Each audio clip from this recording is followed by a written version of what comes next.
Buenos días, ¿cómo estáis? Amén. Dios bendiga a Araceli, nadie más está bendecido.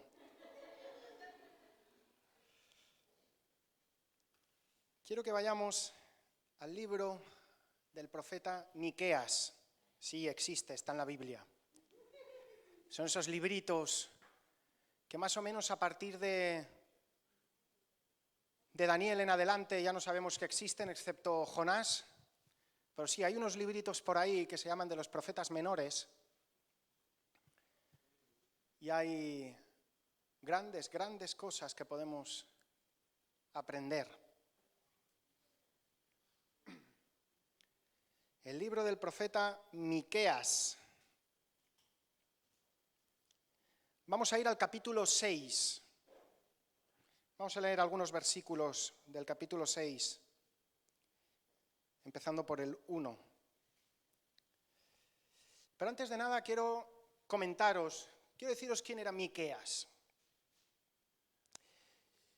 Miqueas era un profeta que Dios levantó para profetizar a todo el pueblo hebreo.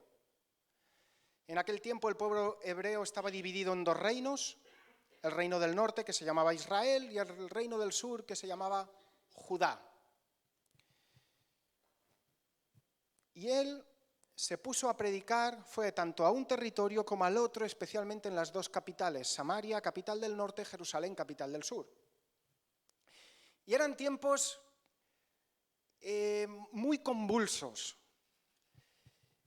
Había en el pueblo de Dios, llamado pueblo de Dios, era de todo menos de Dios. Había una extrema apostasía. Ese pueblo llevaba ya siglos en la tierra prometida, tierra donde Dios, recordemos, los llevó desde Egipto con tantísimos milagros por el desierto, conquistaron la tierra prometida y ahí se establecieron. Pues bien, fue pasando el tiempo, fueron pasando los siglos y ese pueblo se olvidó de Dios y adoptó el culto a los ídolos de los pueblos cananitas donde habían conquistado. Pero aparte de eso, además, lo habían mezclado con cosas y tradiciones que habían oído de sus padres, de sus abuelos, sobre el culto a Jehová. O sea, tenían una mezcla allí rara de esos potajes, de esas pizzas con piña que no se pueden comer. Y esta mezcla, pero claro, tampoco, no eran tontos. Habían cogido lo bueno de una cosa, lo bueno de la otra, y las obligaciones las habían dejado ahí atrás. Habían hecho una mezcla a su conveniencia y todo esto había traído confusión, ruina moral a ese pueblo y ruina espiritual. Empezando por los reyes, que eran quienes incitaban al pueblo a la idolatría. Y el pueblo vivía como quería, como se dice vulgarmente, como le daba la gana.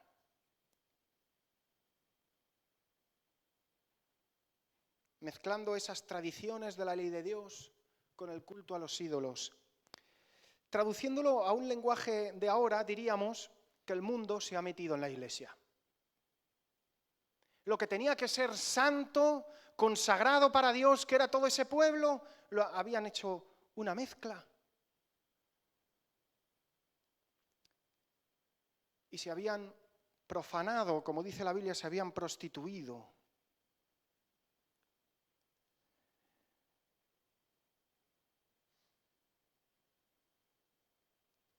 ¿Y qué hacía Dios con todo eso?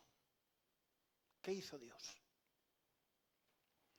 Enviaba profeta tras profeta, avisando, como sigáis así, os va a venir ruina. ¿Pero por qué? ¿Porque Dios era malo? Porque jamás ese pueblo hubiera podido estar en esa tierra si no hubiera sido por Dios. Todos sabemos, cuando somos sobre todo niños, que no te puedes meter con el que mide 1 metro más que tú. Todos lo sabemos, ¿verdad? ¿Qué había en la tierra prometida cuando el pueblo de Israel fue a conquistarla? Gente que medía como mínimo más de 1 metro que ellos. Había gigantes, gente preparada para la guerra, ciudades amuralladas. Sin Dios lo hubieran podido conquistar, hubieran podido vencer a ese pueblo, nunca. Y luego está la otra, una vez estando allí, si estudias un poquito de historia, vas a ver las naciones que había alrededor de esa tierra. Egipto, los asirios, luego los babilónicos, luego un montón de pueblos alrededor, pueblos guerreros del desierto, que anhelaban esa tierra porque era tierra fértil. Solo podían ser mantenidos allí por el poder de Dios. Y Dios que estaba diciendo, oye, si abandonáis mi poder, si me abandonáis a mí, vais a quedar a merced de todos esos pueblos. Estáis renunciando a mi bendición, estáis renunciando a mi protección. ¿Y qué esperas que pase con tu vida si dejas de buscar a Dios? ¿Qué esperas que pase con tu casa si dejas de buscar a Dios? ¿Qué esperas? Lo único que te va a venir sobre tu vida es ruina. Y no me estoy refiriendo a lo económico, que también puede ser. Me estoy refiriendo a ruina moral, ruina en el corazón, pobreza. ¿Qué estamos viendo en el mundo, hermanos? ¿Qué estamos viendo en el mundo? Una escasez total de valores. Una pobreza espiritual total. ¿Y qué estamos viendo incluso en muchas iglesias? Cómo precisamente esta mezcla se ha metido en la iglesia cogiendo lo que me interesa de aquí y de allí, pero lo que me obliga a tomar pasos, no, lo dejo. Y hermanos, cuando esto lo asume un cristiano, es terrible. Es terrible, has llegado donde estás y Dios ha hecho lo que ha hecho en tu vida por su poder, por su amor hacia ti. Si ahora lo abandonas, ¿qué esperas que pase con tu vida? Por eso dice la Biblia que cuando un endemoniado es liberado, si se aparta de Dios, ese demonio va, busca 7 más y van ahí. Lo que quiso decir Jesús con esto es que cuando un cristiano que ha sido transformado por el poder de Dios vuelve al mundo, su estado posterior será muchísimo peor que el primero. Hermanos, si lo he visto tantas veces, he visto gente de mi quinta, jóvenes que crecieron en la iglesia como yo, se apartaron y son más mundanos que los propios mundanos.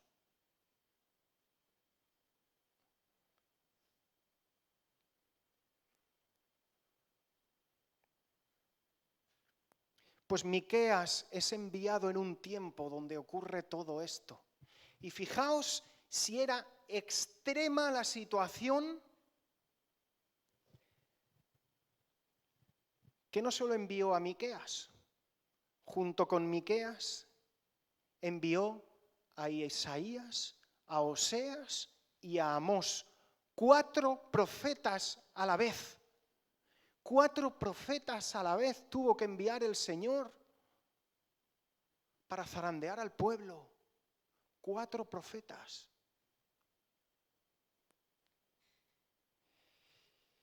Y en este contexto, Miqueas profetiza al pueblo juicio de Dios y restauración futura.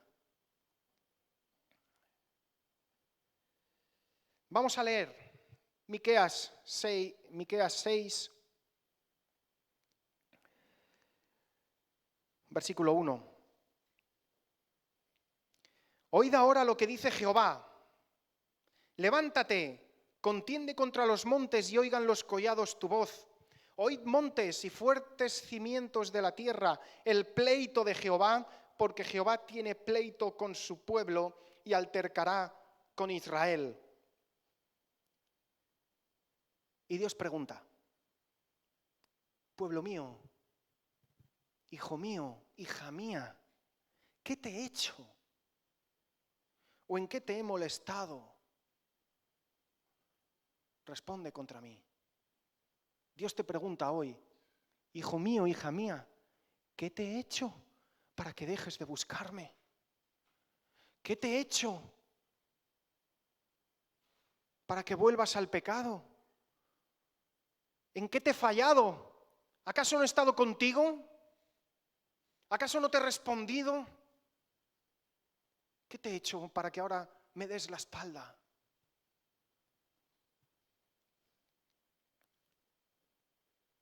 Y saltamos al versículo 6. Y ahora es el pueblo quien responde: ¿con qué me presentaré ante Jehová y adoraré al Dios Altísimo? Fijaos, la tradición, el Dios Altísimo, el Dios Altísimo. ¿Con qué me presentaré? ¿Qué le voy a ofrecer?, dice el pueblo. Me presentaré ante Él con holocaustos, con becerros de un año. Mira cómo sabían la ley. Mira cómo sabían la ley.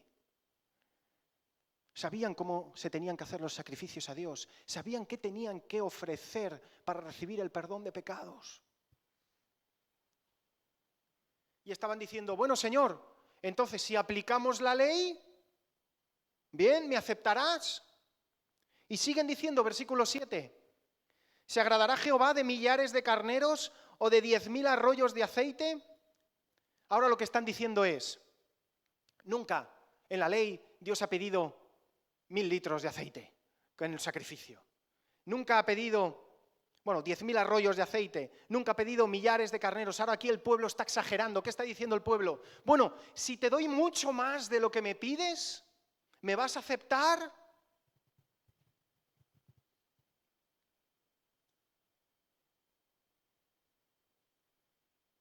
Quizás si me sacrifico más, si le doy a Dios más de lo que me pide, Él me bendecirá más. Esto se llama teología de la prosperidad. Luego volveremos a esto. Y sigue en ese versículo 7, segunda parte, la última pregunta. Fijaos ahora lo que dicen, Mirad lo que le ofrecen a Dios. Daré mi primogénito por mi rebelión, el fruto de mis entrañas por el pecado de mi alma. ¿Qué están ofreciendo aquí? Le están diciendo a Dios: bueno, vale, Señor, ni aceite, ni becerros, ni nada. Directamente te sacrifico a mi hijo, al primogénito. ¿Qué estamos viendo aquí? Aquí vemos la influencia de la idolatría. O sea, cuando les convenía, sacrificaban conforme la ley de Dios. Cuando les convenía decían: no, voy a sacrificar a mi hijo. Como decían todas las religiones paganas y monstruosas de los pueblos de alrededor. Y mirad, Dios les dijo: prohíbo cualquier sacrificio humano. Dios lo prohibió en su día tajantemente. ¿Y ellos qué le están ofreciendo a Dios? Una prohibición de Dios.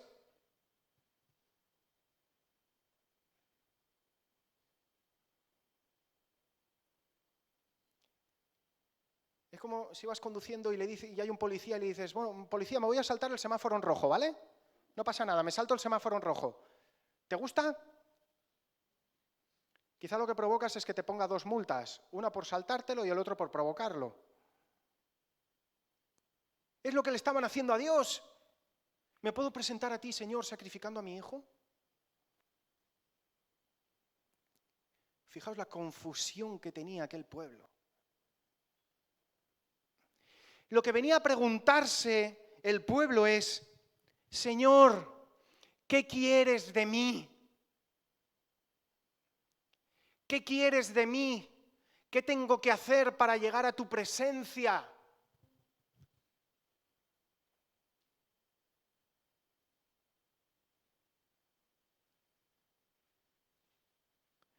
¿Cuál es mi identidad? ¿Cuál es mi ministerio? Lo necesito saber para poderte servir, para poderte agradar.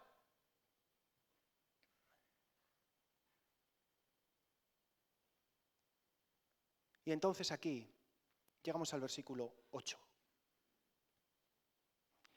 Este versículo es considerado uno de los más importantes del Antiguo Testamento. Sí, sí. Y está en Miqueas. Y dice así: oh hombre, Él te ha declarado lo que es bueno. ¿Y qué pide Jehová de ti? Solamente hacer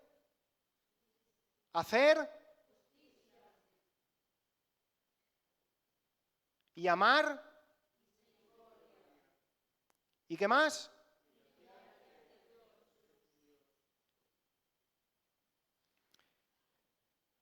Este versículo sintetiza todo el mensaje bíblico.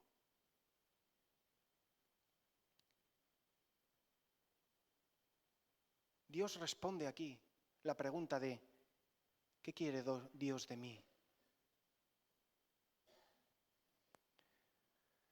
¿No se lo has hecho nunca al Señor esto? ¿No le has hecho esta pregunta al Señor? ¿No le has dicho, Señor, ¿qué quieres de mí? ¿Qué quieres de mí? ¿Qué puedo hacer por ti? Y Él empieza contestándole a ese pueblo. Él te ha declarado lo que es bueno, como diciendo, pero ya lo sabes. Ya lo sabes. Te lo he dicho tantas veces, ya lo sabes. Pero el pueblo lo había olvidado. Porque cuando tú empiezas a hacer otras cosas que Dios no te pide que hagas, cuando empiezas a mezclar una vida cristiana con una vida mundana, cuando empiezas a tener un pie aquí y un pie allá, rápidamente se te olvida lo que Dios te dice.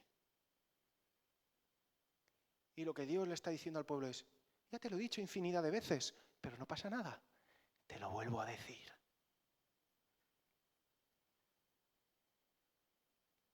Y hay tres partes aquí, tres cosas que Dios pide. Hacer justicia. ¿Qué significa hacer justicia? Significa hacer lo correcto delante de Dios. Vivir en obediencia. ¿A qué? A la ley del reino, a la justicia de Dios. Vivir conforme al reino de Dios. ¿Qué dice Mateo 6:33? Buscad primeramente el reino de Dios y su justicia. Dice, y todo lo demás vendrá por añadidura. Que muchas veces queremos empezar la casa por el tejado. Señor, primero quiero un ministerio y luego así te voy a poder servir, pero sin ministerio ¿cómo te voy a poder servir? Y Dios dice, no, que es al revés. Que es al revés, que lo de aquí en la tierra te viene por añadidura cuando primero buscas el reino de Dios. Si primero te pones a hacer algo que Dios no te ha pedido que hagas, va a ser un desastre absoluto. Primero toca buscar a Dios y todo lo demás vendrá. No, Señor, cuando me des un trabajo te busco. Pues sabes, por eso el Señor no te da un trabajo. Porque cuando lo obtengas, te olvidarás de Dios. Escuché la predicación de un hombre de Estados Unidos que le decía a su iglesia, he recibido del Señor que deje de orar por el que está buscando papeles, por el que está buscando trabajo. Porque el Señor me ha dicho que los que están en la iglesia tan solo para encontrar esto, en cuanto lo consigan se van a ir. Y esa no es la voluntad de Dios. Primero el Señor quiere cambiar tu vida.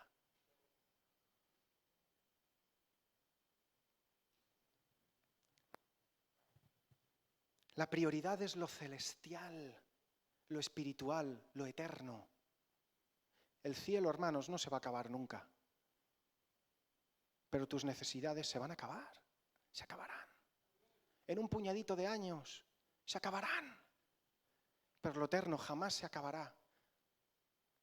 A veces vivimos una vida desproporcionada, gastamos todas las fuerzas en lo terrenal y muy poquitas en lo celestial.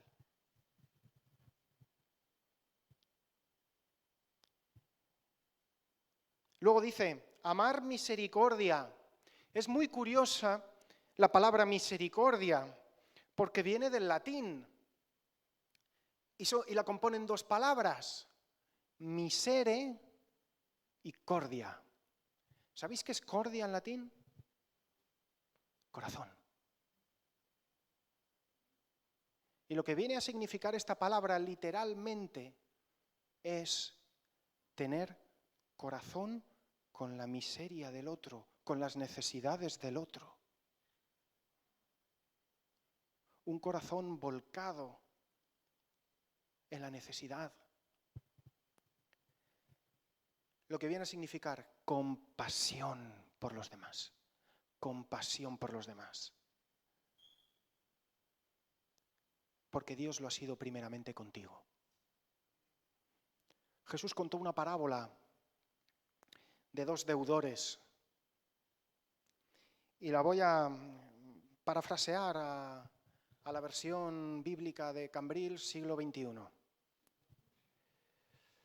Hubo un deudor que debía 1.000.000 de euros y se presenta ante el juez y el juez le dice, oye, es que debes 1.000.000 de euros, te meto en la cárcel. Y el hombre desde la cárcel clama al juez y le dice, perdóname, juez, no tengo cómo devolverlo, pero voy a hacer lo posible por hacerlo. Perdóname, ha sido mi responsabilidad deber 1.000.000 de euros. He tenido mala cabeza, perdóname. Voy a reconducir mi vida y voy a ir devolviendo todo lo que pueda. Y el juez al ver eso dice, vale, te libero. Y luego él, que sale de la cárcel contento, se encuentra a alguien que le debe 1.000 euros. Él debía 1.000.000 y ha sido perdonado. Y se encuentra con uno que le debe, ¿cuánto? 1.000 euros. Hay unos cuantos ceros de diferencia entre 1.000.000 y 1.000. Y cuando ve a aquel que le debe 1.000 euros, se le transforma la cara, lo coge del cuello y lo mete en la cárcel, lo denuncia porque le debe 1.000 euros. Y resulta que esa denuncia le cae al mismo juez que a él le perdonó. Y dice, a ver, el acusado es tal y el acusador es... ¿Cómo? ¿Quién está acusando a este hombre que debe 1.000 euros? Este me suena. Y en el día del juicio, cuando se presenta, le dice, tú eres un hipócrita. Se te ha perdonado mucho y tú estás acusando al que te debe tan poco. Pues el que se va a ir a la cárcel vas a ser tú. Cuando tú no perdonas a alguien, estás siendo como ese. Porque déjame decirte una cosa, nadie nunca te va a hacer más daño que el daño que recibió Jesús, que era el que nos correspondía recibir a nosotros. Se nos ha perdonado tanto, que si tú no perdonas a alguien, estás despreciando el sacrificio de Jesús.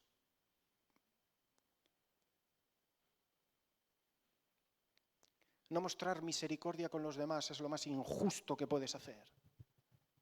Porque dice la Biblia que si tú no perdonas, Dios no te va a perdonar a ti. Y te aseguro que el pecado que hay encima de nosotros, las faltas que hay encima de nosotros, son mucho más grandes y cuantiosas que lo que te han hecho a ti.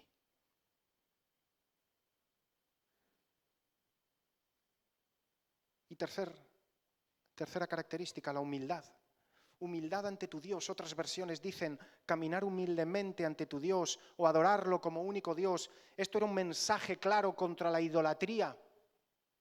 Era una actitud, Dios estaba reclamando una actitud de total sometimiento a Él.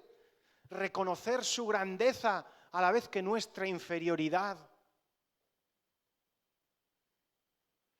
Renunciar a cualquier ídolo en tu vida. Oh, pero yo no adoro a ningún ídolo. No tengo ninguna estatua de Baal en mi casa. No, pero quizá tienes una estatua de ti mismo en tu corazón. Quizá decides únicamente por lo que a ti te conviene.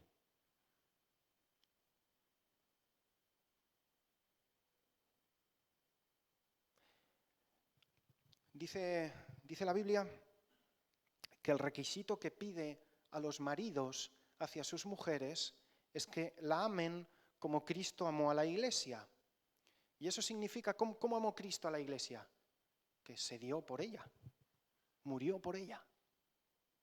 ¿Cuántos problemas hay en los matrimonios por un choque de lo que quiere la mujer y de lo que quiere el hombre? Hay un montón de problemas ahí. Y muchos hombres pueden decir, yo soy el cabeza, por tanto, aquí mando yo. Y sí, la Biblia dice que el hombre es la cabeza de la esposa. Lo dice. Pero no en un rango de jefe a empleado.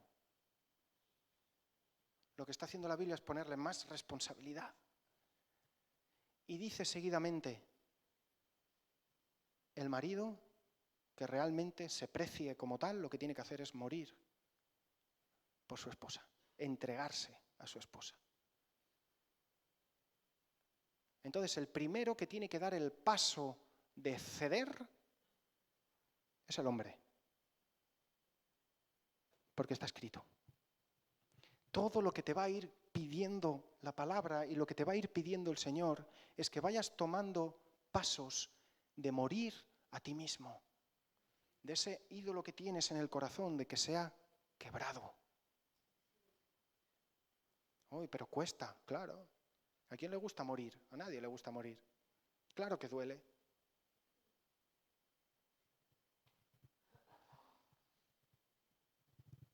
Hay gente que tiene un ídolo que se llama materialismo. Viven para y por el dinero. No, a mí el dinero no me importa. No. Pero entonces, ¿por qué estás hablando todo el día de tu trabajo? Si el dinero no te importa, ¿por qué hablas todo el día de tu trabajo y tu trabajo es el protagonista?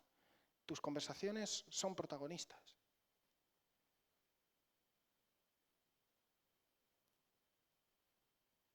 Dijo Jesús que lo que contamina al hombre no es lo que entra, sino lo que sale. Cuando acabe el día, haz un repaso de las conversaciones que has tenido, de lo que has estado hablando, de lo que has estado pensando. Y ahí vas a saber quién es Dios en tu corazón. Ahí lo vas a saber, con un día, 12 horas. Ahí lo vas a saber. Cuando te acuestes en tu cama y pienses, ¿de qué he estado hablando hoy? ¿En qué he estado pensando? ¿Qué he estado consumiendo? Y ahí verás si Dios es tu Dios en el corazón o hay algo que le ha suplantado. Hermanos, hay que reconocer que somos débiles y que Él es fuerte y por tanto lo necesitamos. Tu debilidad es una oportunidad para la gloria de Dios en tu vida. Y lo voy a decir de nuevo. Tu debilidad es una oportunidad para la gloria de Dios en tu vida.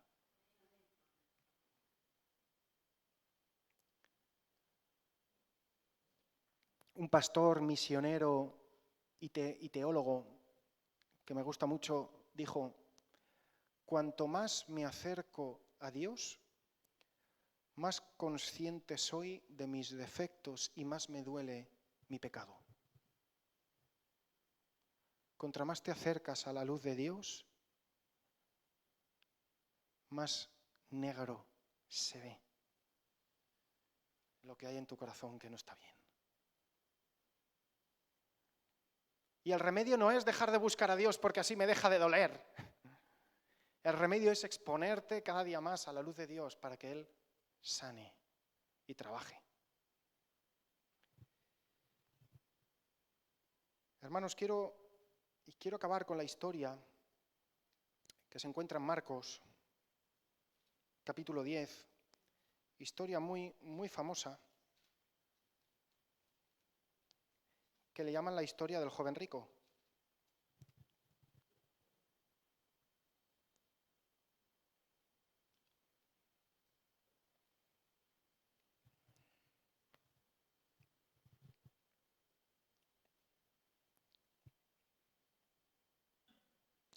Marcos 10, versículo 17. Al salir él, Jesús, para seguir su camino, vino uno, ¿cómo vino? Corriendo.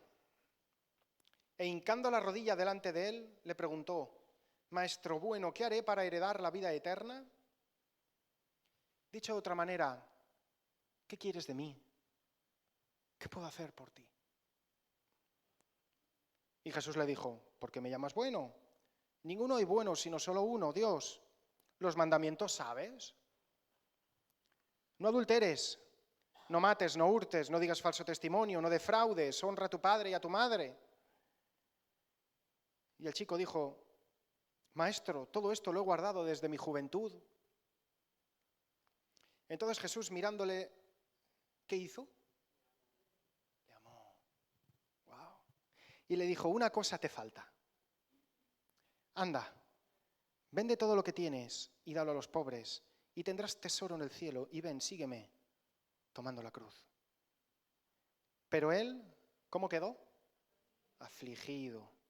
Se fue triste, porque tenía muchas posesiones.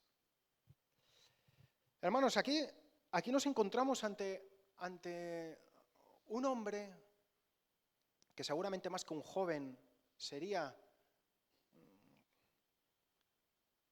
un adulto o alguien que empezaba a la edad adulta.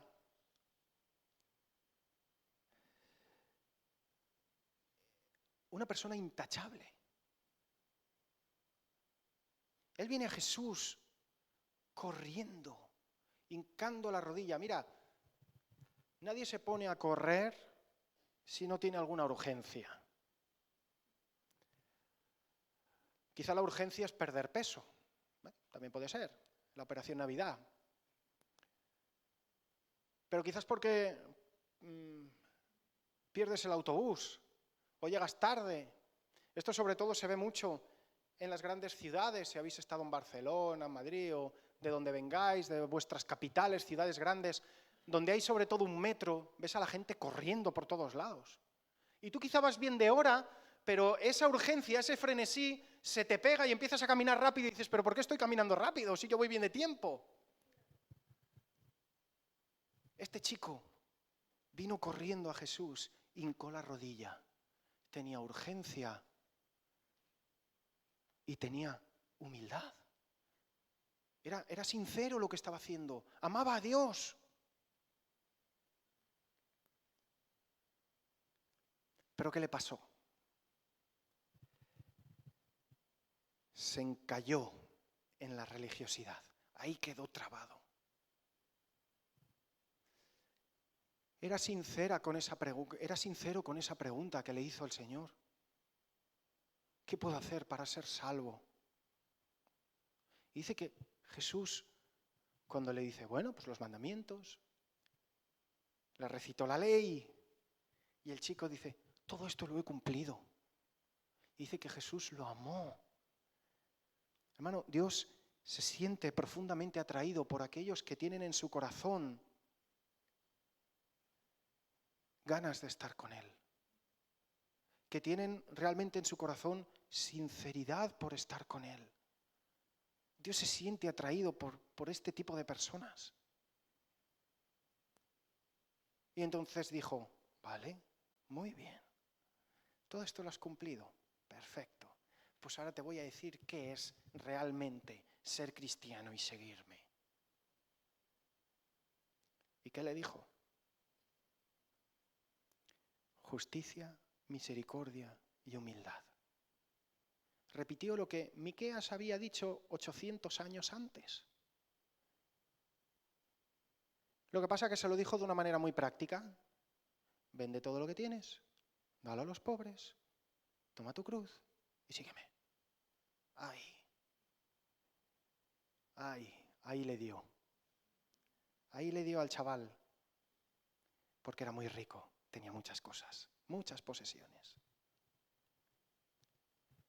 Hermanos, es fácil parecer cristiano. Yo siempre lo digo, Satanás puede presentarse en la iglesia bien vestido, perfumadito, muy educado, venir a todos los cultos, incluso levantar las manos.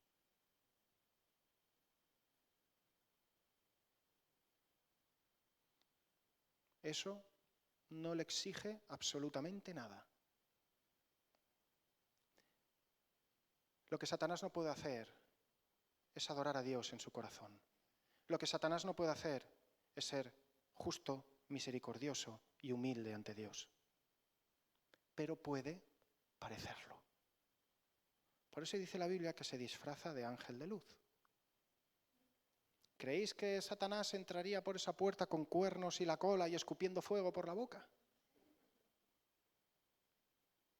Cuando Satanás viene a tu vida se te presenta muy bien, incluso recitándote la Biblia, cambiando alguna palabrita por aquí y por allá.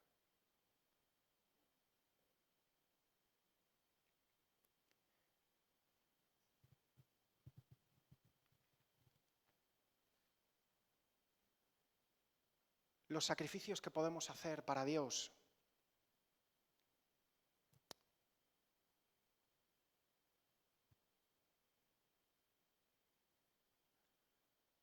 no son una moneda de cambio para las bendiciones de Dios.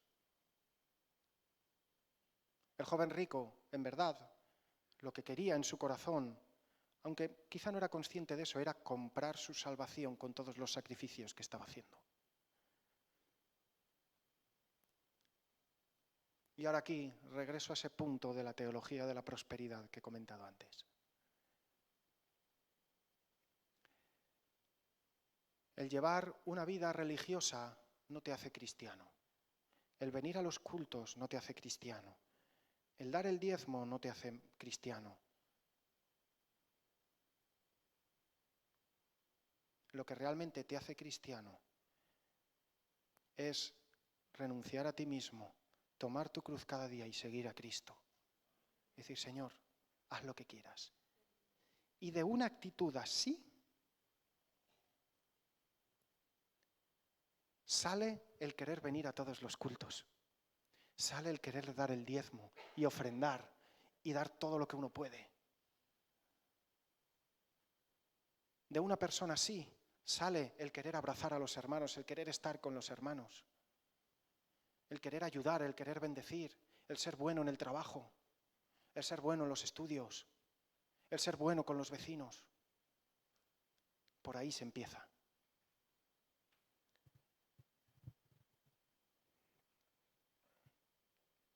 Hay gente que hace grandes sacrificios. No, yo he tirado la tele por la ventana. Sobre todo cuando pasaba el vecino que no me caía bien por debajo. Así el Señor me va a bendecir más.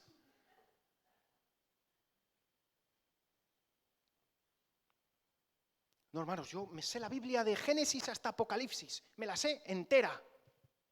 Así el Señor me va a bendecir más.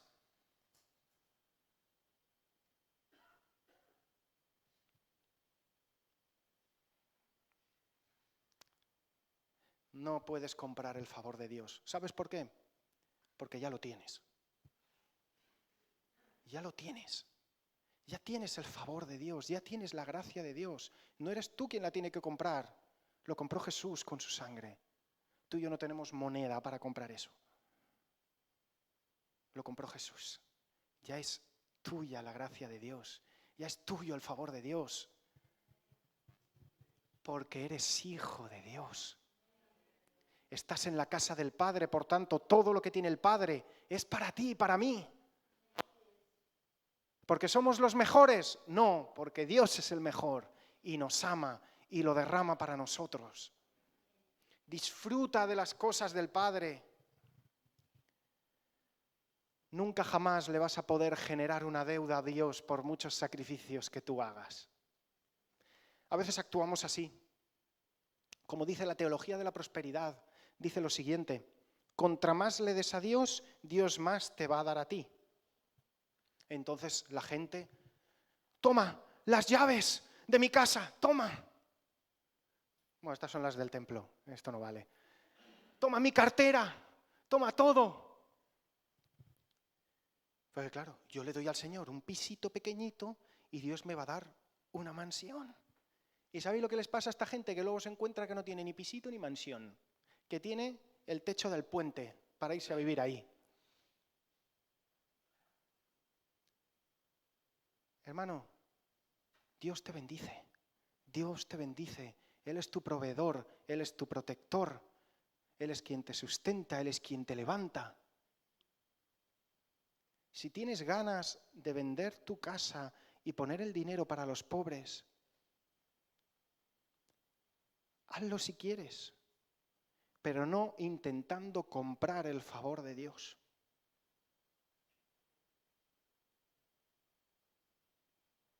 Si tú buscas a Dios de corazón, Él ya te va a decir lo que quiere de ti.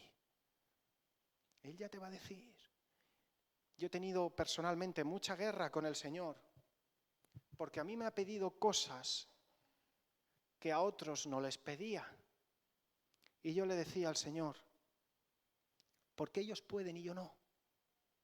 Esto que me estás pidiendo no es pecado, no está mal. ¿Por qué me lo pides? Y el Señor un día vino y me dijo, ellos podrán, pero tú no. Ellos podrán, pero tú no. Y quizá a ellos les pide unas cosas que a mí no me pide. Porque esa es la relación personal que Dios tiene contigo. Dios sabe cuál es tu debilidad. Dios sabe cuáles son tus ídolos. Dios sabe cuáles son tus obstáculos para que crezcas en Él. Y te los va a pedir.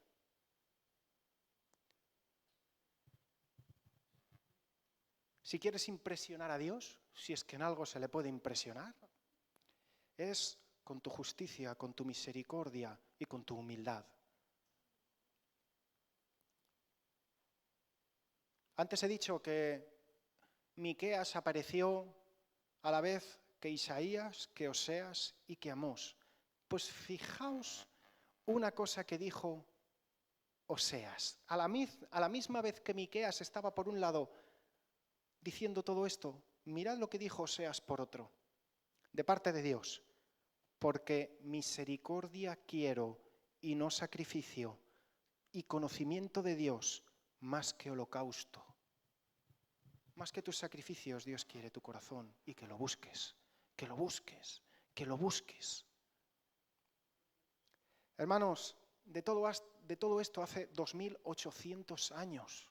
2800 años que se predicó de esto. Y Dios lleva diciendo al hombre lo mismo desde que lo creó. Atrévete a conocerme y verás mi gloria. No tienes que hacer nada para llegar hasta mí. Yo he sido quien ha llegado hasta ti. Disfruta conmigo. Tan solo sigue mis pasos. Busca mi reino, mi justicia y mi misericordia. Y quiero acabar con esto. Tu sentido de vida no está en lo que haces por el Señor, sino en lo que vives con Él.